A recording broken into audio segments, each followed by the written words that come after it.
Hello friends, welcome to our YouTube channel. In this video, I'm gonna tell you about how to fix your frozen screen in your Mi Note 14 5G smartphone. Before watching this video, if you have not subscribed to our YouTube channel, then subscribe to it and like our video. So let's start friends. First, let's open the settings. Now just click on apps. Here it is, manage apps. Just tap on here, click on 3 apps. You have to first show all the apps.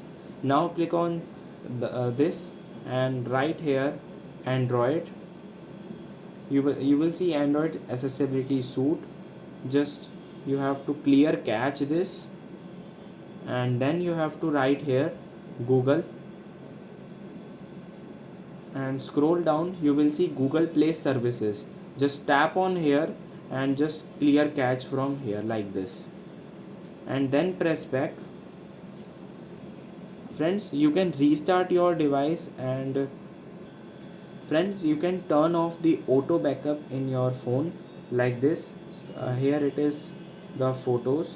Click on profile and you will see here it is a photo backup. From here you can turn it off, and this will fix your problem. I hope you like this video. If you like this video, then subscribe to our YouTube channel for more helpful tips and tricks videos. See you next time.